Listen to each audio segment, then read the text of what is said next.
Double engine সরকারের বাংলার বুকে প্রথম বাজেট। মহিলাদের জন্য সরকারি চাকরিতে 33% সংরক্ষণ। আরও বেশ কিছু জনমুখী কাজকর্মের বিষয় এই বাজেটে আমরা দেখেছি। সমাজের প্রায় সর্বস্তরের বিকাশের কথা হলেও এখানে সবথেকে বেশি লাঞ্ছিত, সবথেকে বেশি অবহেলিত যে সম্প্রদায় হলো সেটা কিন্তু জেনারেল মেল ক্যান্ডিডেটরা। হ্যাঁ, একদম ঠিক শুনেছ, যারা ইউআর জেনারেল তাদের জন্যে সিট কমতে কমতে কমতে কমতে একেবারে তলানিতে ঠেকলো। আর প্রশ্ন ঠিক এই জায়গাতেই যে এই যে আমরা বারবার শুনেছি যে নিয়ম অনুযায়ী যে কোনো চাকরির ক্ষেত্রে কোনো প্রকার বৈষম্য বা লিঙ্গ বৈষম্য আনা যাবে না। ধর্ম, জাতি, লিঙ্গের ক্ষেত্রে কোনো প্রকার বিভেদের দৃষ্টিতে দেখা যাবে না। চাকরির ক্ষেত্রে মেধাই হবে একমাত্র ভিত্তি। তাহলে কি এই 33% সংরক্ষণটা আদৌ যুক্তিযুক্ত? এই 33% সংরক্ষণের যে ঘোষণা হয়ে গেল সেটা কি আদৌ বলবৎ করতে পারবে এই সরকার, নাকি এই সংবিধানের এই ধারাতে লিঙ্গ বৈষম্যর এই জায়গাটি দেখিয়ে পুনরায় আটকে যাবে এই পদক্ষেপ? আজকে বিস্তারিতভাবে আলোচনা করব যে মেল জেনারেল ক্যান্ডিডেটদের সুযোগ ঠিক কতটুকু আর বেঁচে আছে, আদৌ বেঁচে আছে কিনা, এবং এই যে 33% সংরক্ষণ ফিমেলদের জন্যে সেটা ঠিক কিভাবে লাগু করতে চলেছে সরকার, আদৌ শেষ পর্যন্ত লাগু করতে পারবে কিনা, সংবিধানের কোন জায়গাতে ঠিক কি বলা আছে এবং ঠিক কি হতে চলেছে। Hello students, welcome to BSACI বেলুড়ে তোমাদের সকলকে স্বাগত জানাই। আজকে এই বিষয়ের পুঙ্খানুপুঙ্খ আলোচনা করব। এই ভিডিওটা প্রথম থেকে শেষ পর্যন্ত যদি তুমি দেখে নিতে পারো তাহলে কথা দিলাম এ বিষয়ে আর কোনো কনফিউশন থাকবে না, কোনো প্রলোভনে পা দেবে না।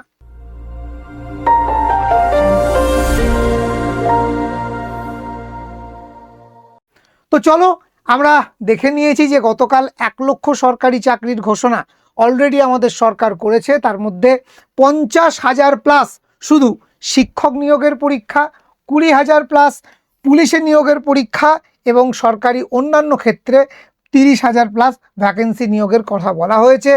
বয়সের ঊর্ধ্বসীমা 5 বছর বৃদ্ধি করা হয়েছে এবং আগামী 2 বছরের জন্যে এই সুযোগ থাকছে। এবং এখানে খুব গুরুত্বপূর্ণ, রাজ্য সরকারের সমস্ত নিয়োগের ক্ষেত্রে মেয়েদের 33% সংরক্ষণ দেওয়া হলো। তো আজকে একদম প্রথমে আমরা দেখে নেব যে 100 পয়েন্ট রোস্টারে সেখানে ঠিক কিভাবে কাজ করবে এই সংরক্ষণের নিয়মটা। তো দেখো, জেনারেল বা ইউআরদের জন্যে 55% সিট, ওবিসিদের জন্য 7%, এসসিদের 22%, এসটি 6%, ইডাব্লিউএস 10%।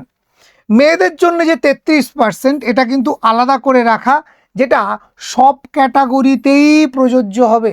মানে এই 55%-এর মধ্যে যে ডিরেক্ট -33% হয়ে যাবে, ব্যাপারটা কিন্তু এরকম না, হয়ে গিয়ে 22% হবে, বিষয়টা একেবারেই কিন্তু সেরকম নয়। ঠিক আছে, এই 55%কে 100% ধরে তার মধ্যে কিন্তু ব্রেকআপটা আসবে। তো চলো দেখে নিই ব্রেকআপটা ঠিক কেমন হবে। দেখো, 100টি পোস্ট যদি থাকে সেখানে জেনারেল টোটাল 55টা পোস্ট আছে, টোটাল 55 পোস্ট আছে জেনারেলে। তার মধ্যে তুমি মেল ফিমেল ঠিক আছে, সেখানে পাবে কতজন? এই 55-র মধ্যে 37 জন, আর ওয়ানলি ফিমেল 18 জন। আগে এই 55তে কোনো মেল ফিমেলের ব্যাপার ছিল না, যোগ্য যারা তারাই চাকরি পেত, সেখানে কোনো প্রকার লিঙ্গ বৈষম্য হতো না। কিন্তু এই মুহূর্তে এই নতুন নিয়ম আসার ফলে যেটা হলো সেটা কি না, এই 55টা জেনারেল সিটের মধ্যে 18টা সিট একেবারে রিজার্ভ হয়ে গেল জেনারেল ফিমেলদের জন্য। তাহলে কি স্যার এই 37টা সিট ছেলেদের জন্য ফিক্সড? না, এই সিটে কিন্তু মেল ফিমেল সবাই লড়াই করবে। তার মানে একজন ফিমেল সে 55টা সিটের রেসপেক্টেই জেনারেল ফিমেল লড়াই করতে পারবে, কিন্তু একজন মেল সে শুধুমাত্র এই 37টার মধ্যে লড়াই করতে পারবে। এখানে লড়াইটা মেয়েদের ক্ষেত্রে এই 18টা সিটের ক্ষেত্রে অনেক সহজ হয়ে যাবে, এবং জেনারেলদের এই 37টা সিট তো কমে গেলই, লড়াই কিন্তু আরও জোরদার হলো। শুনতে কঠিন লাগলেও এটাই বাস্তব সত্যি কথা। এটা কতটা যুক্তিযুক্ত, এটা আদৌ সরকার লাগু করতে পারবে কিনা সে বিষয়ে বিস্তারিত জানাবো। পাশাপাশি ওবিসির ক্ষেত্রেও 7টা যে সিটের কথা বলা হচ্ছে তাতে 5টা মেল ফিমেল দুজনের জন্যে, 2টো ওয়ানলি ফর ফিমেল। এসসির ক্ষেত্রে 22টা টোটাল সিটের মধ্যে আউট অফ 100 বলছি 15টা মেল ফিমেল দুজনেই কম্পিটিশান করতে পারবে, বাট 7খানা সিট কিন্তু শুধুমাত্র ফিমেলদের জন্য রিজার্ভ হয়ে গেল। এসটিতে যে 6টা সিট ছিল তার মধ্যে 4টে মেল ফিমেল উভয় আবেদন করতে পারবে, আর এই 2টো সিট শুধুমাত্র ফিমেলদের জন্য রিজার্ভ হয়ে গেল। ইডাব্লিউএস এর ক্ষেত্রে কিন্তু সম্ভবত ইডাব্লিউএস এর ক্ষেত্রে মেয়েদের জন্য আলাদা কোনো কোটা নেই। ইডাব্লিউএস এর 10%-এ সবাই এক, সবার জন্য ওপেন। বোঝাতে পারলাম? যাদের ইডাব্লিউএস সার্টিফিকেট আছে। এখন প্রশ্নটা, সব থেকে অবহেলিত কারা? না এই জেনারেল মেলরা, এদের আর কিছু থাকলো না। ঠিক আছে, তো সেই নিয়েই আমি কথা বলবো যে এই 33% সংরক্ষণ কতটা যুক্তিযুক্ত। দেখো, সবার আগে এই আলোচনা শুরুর আগেই বলে রাখি যে এই 33% সংরক্ষণ ঠিক নাকি ভুল এ নিয়ে বিতর্ক আজ থেকে নয়, বহুদিন, প্রায় 20-25 বছর আগে থেকে চলছে। কেন বিতর্ক, কোথা থেকে সূত্রপাত হলো, কী হওয়া উচিত, সব কিছু এই ভিডিওতে আলোচনা করব। দেখো, এই যে মহিলা সংরক্ষণ, এটা পশ্চিমবঙ্গে প্রথম হলেও, ঠিক আছে, এটা কিন্তু দেশের অন্যত্র অনেক রাজ্যেই রয়েছে, এবং সবথেকে বেশিরভাগ রাজ্যগুলোতেই 33 নয় 35% সংরক্ষণ আছে। কোন কোন রাজ্যে আছে? দেখো, বিহারে বোধ হয় 33%, মধ্যপ্রদেশ 35%, পাঞ্জাব 33%, গুজরাট 33%, অন্ধ্রপ্রদেশ 33%, ত্রিপুরা 33%, উড়িষ্যা 33%। দেখো, সবগুলোতেই। একমাত্র উত্তরাখণ্ড এবং তামিলনাড়ুতে 30%, উত্তরপ্রদেশে 20% সংরক্ষণ মেয়েদের জন্য করা আছে। তো আমরা যদি দেখি বেশিরভাগ রাজ্যগুলোতেই 35 থেকে 33% সংরক্ষণ বা সিট সরকারি চাকরির ক্ষেত্রে মেয়েদের জন্য রাখা আছে। পশ্চিমবঙ্গেই প্রথম বলেই প্রশ্নচিহ্ন উঠছে। ঠিক আছে, এখানে বলা হচ্ছে, দেখো, এই সংরক্ষণ প্রথম নয়, বরং 1996 সালে অন্ধ্রপ্রদেশ এবং মধ্যপ্রদেশ রাজ্যে এটা শুরু হয়। এবার আসি, এই যে সংরক্ষণ সে বিষয়ে কোথায় কিভাবে উল্লেখ আছে। দেখো, সংবিধানের 15.3 এই আর্টিকেলে অনুচ্ছেদ অনুযায়ী বলা হয়েছে যে রাষ্ট্রকে ক্ষমতা দেওয়া হয়েছে যে তারা চাইলে মহিলা এবং শিশুদের কল্যাণে যে কোনো বিশেষ ব্যবস্থা বা স্পেশাল প্রভিশন গ্রহণ করতে পারে। একে আইনি ভাষায় প্রোটেকটিভ ডিসক্রিমিনেশন বা ইতিবাচক বৈষম্য বলা হয়। একটা কথা নিশ্চিত, বৈষম্য হচ্ছে, এটা একদম 100% নিশ্চিত, কিন্তু এই বৈষম্যকে ইতিবাচক বৈষম্য বলে আখ্যা দেওয়া হচ্ছে আইনি ভাষায়। এই ধারার ওপর ভিত্তি করেই পরবর্তী সময়ে বিভিন্ন রাজ্য সরকারি চাকরিতে মহিলাদের জন্য আলাদা কোটা তৈরি করেছে। মোট কথা হলো, নারী শিক্ষা এবং শিশু শিক্ষা তাকে এগিয়ে রাখার জন্যে, তাকে পুশ করবার জন্যে এই নিয়ম আমাদের সংবিধানে উল্লেখ আছে। তবে এর পাশাপাশি সংবিধানে কিন্তু লিঙ্গ বৈষম্য নিয়েও অনেক কথা বলা আছে। তার 16.1 এবং 16.2 এই অনুচ্ছেদে বলা হচ্ছে কি, রাষ্ট্রীয় মালিকানাধীন মানে সরকারি, অর্থাৎ সরকারি চাকরিতে নিয়োগের ক্ষেত্রে প্রতিটি নাগরিকের সমান সুযোগ থাকবে। কেবল ধর্ম, জাতি, লিঙ্গ বা বংশের ওপর ভিত্তি করে কাউকে চাকরির অযোগ্য ঘোষণা করা যাবে না এবং বৈষম্য করা যাবে না। তাহলে ভাবো তো, একই সংবিধান আগের আর্টিকেলে একরকম কথা বলছে, পরে 16 নম্বর আর্টিকেলে আর এক রকম কথা বলছে। নিজেদের মধ্যেই মতবিরোধ হয়ে যাচ্ছে। তো এই লিঙ্গ বৈষম্য দেখিয়ে এই 33%-এর বিরুদ্ধে প্রতিবাদ প্রতিরোধ হতে পারে, কিন্তু সেই প্রতিবাদ প্রতিরোধ করে আদৌ কি এটা ঠেকানো যাবে? প্রশ্নটা এখানে। ঠিক আছে, আমি দেখছি গতকাল থেকেই অনেকেই ফেসবুক সংগ্রাম শুরু করে দিয়েছে, ইউটিউব সংগ্রাম শুরু করে দিয়েছে, কিন্তু বাস্তবটা কেউ বলছে না। ঠিক আছে, দেখো, উস্কে দেওয়া কথাবার্তা বলে লাভ নেই। বাস্তবটা কি? সত্যি কি এই 33%-কে আটকাতে পারবে এসব করে? যদি বলি উত্তর, সেটা এবার বলার চেষ্টা করব যে সত্যি কি লিঙ্গ বৈষম্য করা হচ্ছে। দেখো, এটা নিয়ে দীর্ঘকাল ধরে বিতর্ক চলছে। ঠিক আছে, তবে এক দৃষ্টিকোণ থেকে মনে হতে পারে যে মেধার ভিত্তিতে বিচার না করে লিঙ্গের ভিত্তিতে আসন আলাদা করা এক ধরনের বৈষম্য, এটা একটা দৃষ্টিভঙ্গি। তবে ভারতের সংবিধান এবং সুপ্রিম কোর্ট এই বৈষম্যের ওপরে একটি ব্যাখ্যা দিয়েছে। ঠিক আছে, এটা আজকের নয়, অনেকদিন আগেকার।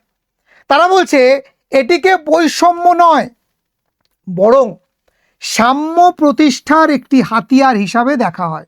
কি বলছি? সাম্য প্রতিষ্ঠার হাতিয়ার হিসাবে দেখা হয়।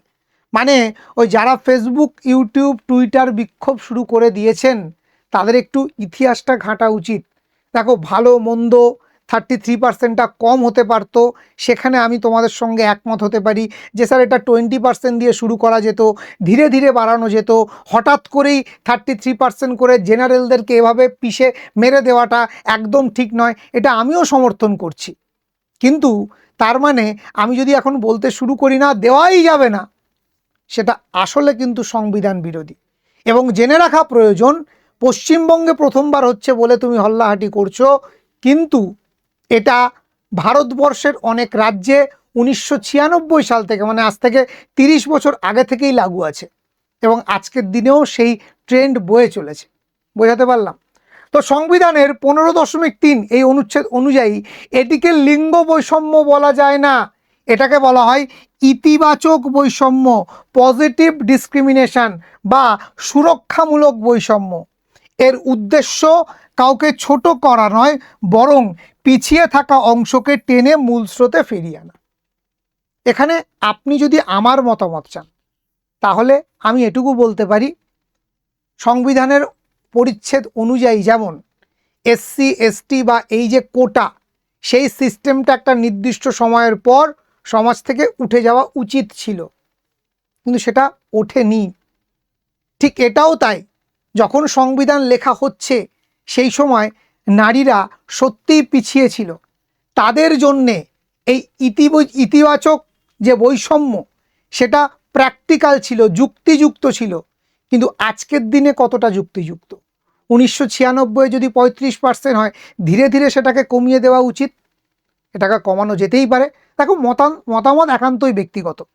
প্রতিবাদ অবশ্যই হোক, প্রতিরোধ অবশ্যই হোক, সরকারের কাছে আবেদন করা হোক, কতটা কার্যকর হবে সেটা আমাদের কারোর জানা নেই।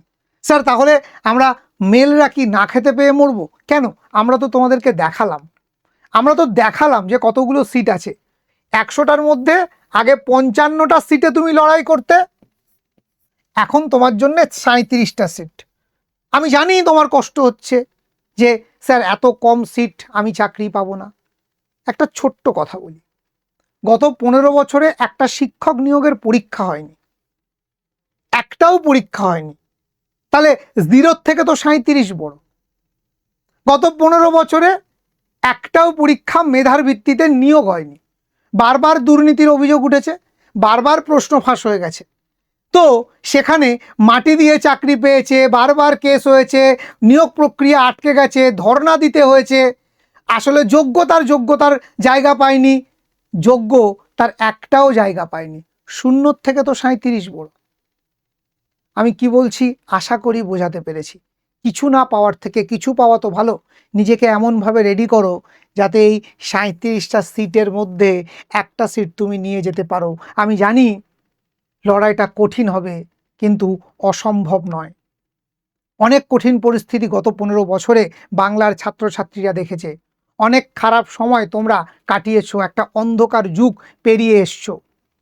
তাই যারা নেগেটিভ কথা বলে সকলকে পিছিয়ে রাখার চেষ্টা করছেন, আমি সকলের উদ্দেশ্যে একটা কথাই বলবো, ঠিক আছে, প্লিজ একটু পজিটিভ বার্তা ছড়ান। আমাদের জেনারেল মেল সহ বাংলার যে সমস্ত ছাত্রছাত্রীরা, সরকারি চাকরির পরীক্ষার্থীরা, তারা সত্যি ভালো নেই, তারা সত্যিই সুখে নেই। 15টা বছর ধরে নিজেকে প্রমাণ করবার সুযোগ পায়নি, 15টা বছর ধরে মেধাকে গুরুত্ব দেওয়া হয়নি, 15টা বছর দুর্নীতিটাই নীতি হয়ে গেছিল। যারা মেধাবী নয় তারাই চাকরি পাচ্ছিল টাকার জোরে, তেলের জোরে, ঝান্ডার জোরে। আজকে একটা সুযোগ এসছে, প্লিজ তাদেরকে দুমড়ে মুচড়ে নেগেটিভিটির অন্ধকারে ডুবিয়ে দেবেন না, বরং চেষ্টা করুন পজিটিভ ভাইব ছড়ানোর। আমি বারবার একটা কথা বলি, না পাওয়ার থেকে কিছুটা পাওয়া ভালো। একেবারে না পাওয়ার থেকে, না খেতে পেয়ে মরে যাওয়ার থেকে তুমি যদি এক গ্লাস জলও পাও, সেটাও কিন্তু তোমাকে 10 মিনিট হলেও এক্সট্রা বাঁচার রসদ যোগাবে। তাই কম সিট থাকুক, কিন্তু চাকরিটা তো আসছে, এটা ভেবে এই 37টার মধ্যে একটা সিট পাওয়ার লক্ষ্যে লড়াইটা শুরু করো। বোঝাতে পারছি? আজকে যদি এটাই ভাবতাম যে এরকম হয়েছে, আলটিমেটলি আমাদের আর কিছু হবে না, তাহলে যদি আমি দেখি এই রাজ্যগুলোতে কি কোনো জেনারেল মেল ক্যান্ডিডেটরা সরকারি চাকরি করছে না? তারা কি মরে গেছে? তারা কি বেঁচে নেই? করছে তো, পড়ছে তো, লড়ছে তো।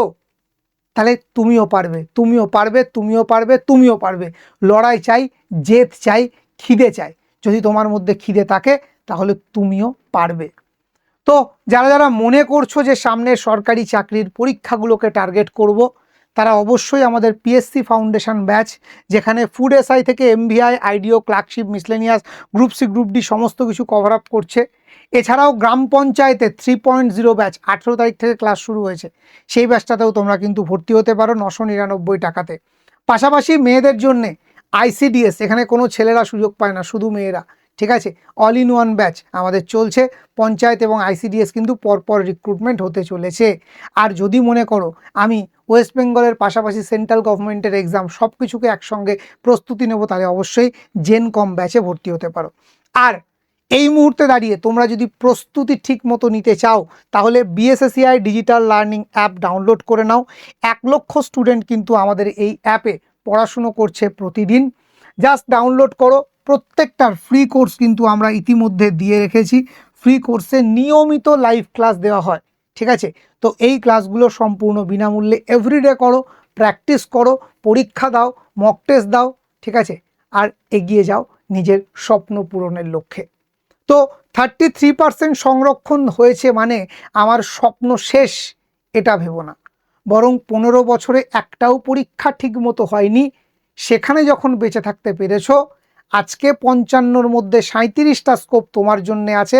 তুমি ওখান থেকে একটু লড়াই ঠিকঠাক করে করলে, একটু কনসেপ্ট ক্লিয়ার করলে তুমিও পারবে একটা চাকরি জোগাড় করতে। এটুকুনি বিশ্বাস তোমার প্রতি আমার আছে। আজকে এই পর্যন্ত, প্রত্যেকে ভালো থেকো, ধন্যবাদ।